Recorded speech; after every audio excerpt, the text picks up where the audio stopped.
అందరికీ నమస్కారం. మీకు ఆల్రెడీ ఒకవేళ ముందుగా పెద్ద ఆపరేషన్ గనక జరిగి ఆ పెద్ద ఆపరేషన్ ఇచ్చిన చోట కోత దగ్గర నుంచి మీకు వాపుగా కానీ నొప్పిగా కానీ ఉంటే ఈ వీడియో మీకోసమే. అందరికీ నమస్కారం. నేను doctor Abhilash, laparoscopic surgeon from Apollo hospitals, Hyderabad, Gachibowli. ఈ వీడియోలో మనం ఇన్సిషనల్ హెర్నియా అంటే ఆల్రెడీ పెద్ద ఆపరేషన్ జరిగిన వారికి ఎక్కడైతే కోత ఇవ్వడం జరిగిందో ఆ కోత ఇచ్చిన చోట వాపుగా కానీ ఆ కోత ఇచ్చిన చోట నొప్పిగా కానీ ఉంటే మీకు ఈ ఇన్సిషనల్ హెర్నియా ఉండే ఛాన్సెస్ అనేవి ఉండనే ఉంటాయి. అసలు ఈ హెర్నియా అంటే ఏంటి, ఈ హెర్నియాకి ట్రీట్మెంట్ అనేది తీసుకోకపోతే ఏమవుతుంది, ట్రీట్మెంట్లో భాగంగా ఏం చేయడం జరుగుతుంది అనేది క్లుప్తంగా చెప్పుకుందాం. సో మొదటగా అసలు ఈ హెర్నియా అనేది ఎందుకు వచ్చింది అని చూసుకున్నట్లయితే, మనకు ఎవరికైతే పెద్ద ఆపరేషన్ జరిగిందో, పెద్ద ఆపరేషన్లు పలు రకాలుగా జరగచ్చు. ఉదాహరణకి ఆడవారిలో చూసుకుంటే బిడ్డని బయటికి తీయడానికి ప్రెగ్నెన్సీ టైంలో సిజేరియన్ సెక్షన్ అనేది చేస్తూ ఉంటారు. లేదా అదే ఆడవారికి పీరియడ్స్ టైంలో ఎక్కువ బ్లీడింగ్ అవుతున్నా, ఈ గర్భాశయంలో గడ్డలున్నా వారికి ఈ గర్భసంచి అనేది తీయడం చేస్తూ ఉంటారు. లేదా ఎవరికైనా మగవారికి కావచ్చు ఆడవారికి కావచ్చు పేగుల్లో ఎటువంటి ప్రాబ్లం ఉన్నా, గాల్ బ్లాడర్ ప్రాబ్లం ఉన్నా, కిడ్నీలో ప్రాబ్లం ఉన్నా వారికి ఒకవేళ లాప్రోస్కోపీ సర్జరీ కాకుండా పెద్ద కోత ఇచ్చి ఆపరేషన్ చేసినట్లయితే అప్పుడు ఏం చేయడం జరుగుతుంది, కడుపు లోపలికి వెళ్ళడానికి కడుపుకి కవచంలాగా ఉన్న కండరాల్ని కోసి కడుపు లోపల ఉన్న అవయవాల వరకు చేరడం అనేది జరుగుతూ ఉంటుంది. ఎప్పుడైతే ఈ కడుపు లోపల ఉన్న అవయవాలు చేరడానికి ఏ కండరాలనైతే కొయ్యడం జరిగిందో ఆ కండరాలు గనుక ఆపరేషన్ తర్వాత సరిగ్గా అతుక్కోని పక్షంలో మనకి ఎలాగైతే ఇంటి చుట్టూరా ఉన్న ఫెన్సింగ్లో ఎక్కడైతే గ్యాప్ వస్తే దొంగలు ఈజీగా వచ్చేయడానికి ఛాన్సెస్ ఉంటాయో, అదేవిధంగా మన కడుపుకి కవచంలాగా ఉన్న కండరాల్లో ఎక్కడన్నా ఈ మొదటగా జరిగిన సర్జరీ తర్వాత గ్యాప్ అనేది ఏర్పడినట్లయితే ఆ గ్యాప్ ద్వారా కడుపులో ప్రెషర్ పెరిగినప్పుడు, ఉదాహరణకి ఎక్కువసేపు దగ్గినప్పుడు కావచ్చు, బరువులు ఎత్తినప్పుడు కావచ్చు, మన కండరాలు అనేవి బలహీనపడిన చోట నుంచి లోపలున్న పేగులు కానీ పేగులపైన ఉన్న కొవ్వు కానీ బయటికి వచ్చినట్లయితే దాన్నే ఇన్సిషనల్ హెర్నియా అని అనడం జరుగుతుంది. అంటే ఇన్సిషన్ ఇచ్చిన చోట, కోత ఇచ్చిన చోట కండరాలు సరిగ్గా అతుక్కోకపోవడం వల్ల వచ్చిన హెర్నియా అని అర్థం. సరే, ఈ ఇన్సిషనల్ హెర్నియా వచ్చిన తర్వాత ఏమేమి సిమ్టమ్స్ ఉంటాయి అని చూసుకున్నట్లయితే, ఈ కోత ఇచ్చిన చోట వాపు ఉండొచ్చు, దగ్గినప్పుడు కానీ బరువులు ఎత్తినప్పుడు కానీ లేదా కడుపులో ప్రెషర్ పడేలా ముక్కినప్పుడు కానీ ఈ వాపు అనేది బాగా పెద్దది పెరిగి నొప్పి కనుక కలగజేసినట్లయితే వారికి ఇన్సిషనల్ హెర్నియా ఉండే ఛాన్సెస్ అనేవి ఎక్కువగా ఉంటాయి.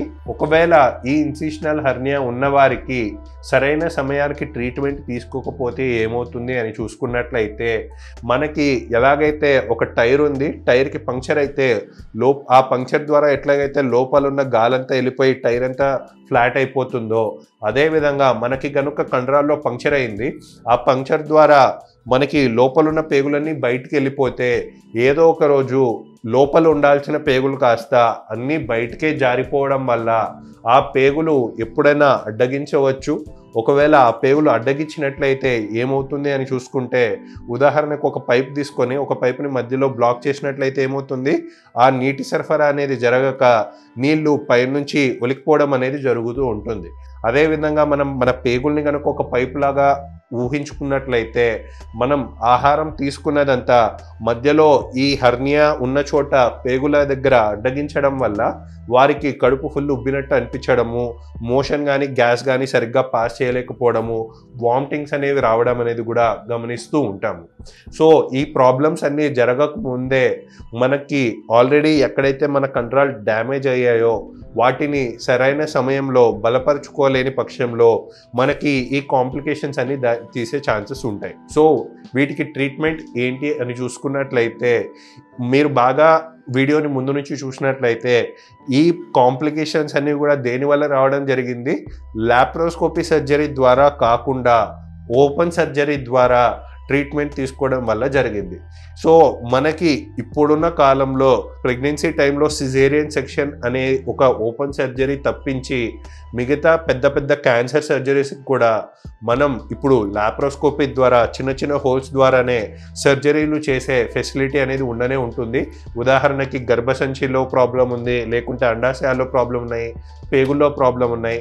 ఇవన్నీ కూడా మనం లాప్రోస్కోపీ ద్వారా ట్రీట్ చేసే జనరేషన్లో ఇప్పుడు మనం ఉండడం జరిగింది. కానీ ఈ అడ్వాన్స్డ్ ఫెసిలిటీస్ అనేవి ప్రతి చోట ఉండని పక్షంలో ఎవరికైతే పెద్ద కోత అనేది ఇచ్చారో వారికి ఈ కాంప్లికేషన్స్ అనేవి జరుగుతూ ఉన్నాయి. సో ఈ పెద్ద కోత ఇవ్వడం వల్ల వచ్చిన కాంప్లికేషన్ ఇంకొకసారి రాకుండా ఉండాలి అంటే కూడా మనకు లాప్రోస్కోపీ ద్వారా, అంటే పెద్ద కోత లేకుండా చిన్న చిన్న హోల్స్ ద్వారా చేసుకున్నట్లయితే మళ్ళీ ఈ పెద్ద కోత వల్ల వచ్చిన ఇన్సిషనల్ హెర్నియా అనేది రాకుండా ఉంటుంది. కాబట్టి మన అపోలో హాస్పిటల్ గచ్చిబౌలి కొండాపూర్లో మనం అన్నిటికీ లాప్రోస్కోపీ ద్వారానే ట్రీట్మెంట్ ఇవ్వడం జరుగుతుంది. ఈ లాప్రోస్కోపీ ద్వారా ఈ చిన్న కోతల ద్వారా ఎలా సర్జరీ చేయడం జరుగుతుంది అని చూసుకుంటే మనకు ఓపెన్ సర్జరీకి లాప్రోస్కోపిక్ సర్జరీకి ఏంటి తేడా అని చూసుకుంటే ఓపెన్ సర్జరీలో ఏం చేయడం జరుగుతుంది, పెద్ద కోత అనేది ఇచ్చుకొని చీల్చి చెండాడి లోపల వరకు వెళ్ళాల్సిన అవసరం ఉంటుంది. ఇదే లాప్రోస్కోపీలో ఏమవుతుంది, పెద్ద కోత అనేది ఉండనే ఉండదు, చిన్న చిన్న హోల్స్ అనేది పెట్టడం జరుగుతుంది. ఈ చిన్న హోల్స్ అనేది పెట్టేసి కడుపులో కొంచెం స్పేస్ క్రియేట్ చేయడం కోసం కడుపులో కొంచెం గ్యాస్ అనేది నింపడం జరుగుతుంది. ఈ కడుపులో కొంచెం గ్యాస్ అనేది నింపిన తర్వాత లోపల ఏమేం జరుగుతుందో చూడడానికి మనకు ఆ చిన్న హోల్ ద్వారా కెమెరా పెట్టేయడం జరుగుతుంది. అండ్ ఆ కెమెరాని టీవీ మానిటర్కి కనెక్ట్ చేసుకుంటాం. సో లోపల ఏం జరుగుతుంది అనేది మన కంప్లీట్లీ కెమెరా సహాయంతో మనం చూడగలుగుతున్నాం. కాబట్టి పెద్ద పెద్ద కోతలు లేకుండానే ఈ చిన్న చిన్న హోల్స్ ద్వారానే ఒక హోల్ అనేది కెమెరాకి పెట్టుకోవడం జరుగుతుంది. ఇంకొక 2 హోల్స్ అనేవి మనకు కుడి చేయి ఎడమ చేతిలో ఇన్స్ట్రుమెంట్స్ కోసం అనేది పెట్టుకోవడం జరుగుతుంది. సో ఎంటైర్ సర్జరీ కూడా 1 సెంటీమీటర్ హోల్తో ఒకటి, 2.5 సెంటీమీటర్ అంటే 2 సగం సెంటీమీటర్ హోల్స్తో మనం చేసేయడం వల్ల మనకు ఎటువంటి కుట్లు లేకుండా, ఎటువంటి బెడ్ రెస్ట్ అనేది అవసరం లేకుండా పేషెంట్ రికవరీ ఫాస్ట్గా ఉండేలా ఈ లాప్రోస్కోపిక్ కీ హోల్ సర్జరీస్ అనేవి మన అపోలో హాస్పిటల్స్ గచ్చిబౌలి కొండాపూర్లో అవైలబుల్గా ఉన్నాయి. సో మనం ఈ హెర్నియా సర్జరీలో ఏం చేయడం జరుగుతుంది అని చూసుకున్నట్లయితే ఏ కండరాల్లో గ్యాప్ ద్వారా పేగులు బయటికి వెళ్తున్నాయో ఆ బయటికి వెళ్ళిన పేగుల్ని తిరిగి లోపలికి కడుపు లోపలికి తోసేసి ఆ గ్యాప్లో ఉన్న కండరాల్ని కుట్టేయడం అనేది జరుగుతుంది. ఆ కండరాల్ని క్లోజ్ చేసినంత మాత్రాన మనకు ఆల్రెడీ కండరాలు వీక్గా ఉన్నాయి కాబట్టి దానికి అదనంగా బలపరుచుకునేలా మెష్ అనేది కూడా పెట్టుకోవడం అనేది జరుగుతుంది. సో ఈ మెష్ అనేది పెట్టుకోవడం వల్ల మనకు అదనంగా ప్రొటెక్షన్ అనేది కండరాలకి ఇవ్వడం జరుగుతుంది. కాబట్టి ఇంకొకసారి హెర్నియా ఫెయిల్ అయ్యే ఛాన్సెస్ అనేవి ఉండవు. సో మెష్ కనుక ఈ మెష్ అనేది బయట నుంచి బాడీలో పెట్టడం జరుగుతుంది. ఎక్కువ మందికి ఉండే సందేహం ఏంటి అంటే అసలు ఈ మెష్ అనేది ఎందుకు పెట్టుకోవాలి, మెష్ లేకుండా ఏం సర్జరీ చేయలేమా, ఏదో బయట నుంచి ఎందుకు పెట్టుకోవాలి అని అడుగుతూ ఉంటారు. ఒక సింపుల్ ఉదాహరణతో దీన్ని చెప్పవచ్చు. సపోజ్ ఉదాహరణకి నేను 80 కేజీలు ఉన్నాను అనుకుందాము. నేను టైలర్ దగ్గరికి వెళ్ళడం జరిగింది అండ్ టైలర్ మంచి ఫిట్టింగ్ ఉండేలా ఒక షర్ట్ అనేది కుట్టడం జరిగింది. సో ఒకవేళ నేను కనుక ఈ షర్ట్ అనేది ఒక 2-3 ఇయర్స్ వాడకుండా పక్కన పెట్టేసి ఈ 80 కేజీలు ఉన్న నేను కాస్త 140 కేజీలు అయ్యి తిరిగి వచ్చి ఆ షర్ట్ వేసుకొని ఇలా స్ట్రెచ్ చేసినట్టు ఏమవుతుంది, ఆ షర్టుకున్న బటన్లన్నీ ఎలాగైతే తెగిపోయి ఊడిపోయే ఛాన్సెస్ ఉంటాయో అదేవిధంగా మనకు ఈ ఇన్సిషనల్ హెర్నియా ఉన్న వారిలో ఆల్రెడీ కండరాలు వీక్గా ఉన్నాయి. ఒకవేళ ఆ పేషెంట్ కనుక ఆపరేషన్ అయిపోయిన 3 సంవత్సరాలకు కానీ 4 సంవత్సరాలకు కానీ విపరీతంగా బరువు పెరిగినట్లయితే ఎలాగైతే ఈ సన్నగున్న మనిషి లావుగా అయ్యి షర్ట్ వేసుకొని స్ట్రెచ్ చేసినప్పుడు బటన్లు అనేవి తెగిపోవడం జరిగిందో అదేవిధంగా ఈ ఇన్సిషనల్ హెర్నియా ఉన్న వారికి కండరాల్లో గ్యాప్ అనేది క్లోజ్ చేసినప్పటికీ కూడా వారు ఫ్యూచర్లో దానిపైన స్ట్రెచ్ పడేలా, ప్రెషర్ పడేలా, ఆ కుట్లపైన ప్రెషర్ పడేలా ఏమైనా చేసినప్పుడు ఆ కుట్లు పొరపాటున బలహీనపడి తెగిపోయే ఛాన్సెస్ ఉంటాయి. కాబట్టి ఆ కండరాల్ని మనం పూర్తిగా నమ్ముకోకుండా దానికి అదనంగా ప్రొటెక్షన్ ఇచ్చేలా మనం మెష్ అనేది పెట్టుకోవడం జరుగుతుంది. సో అదనంగా ఒక కవచ కుండలం లాగా మన మెష్ అనేది కూడా ఉండడం వల్ల ఇంకొకసారి హెర్నియా వచ్చే ఛాన్సెస్ అనేవి ఉండకుండా ఉంటాయి.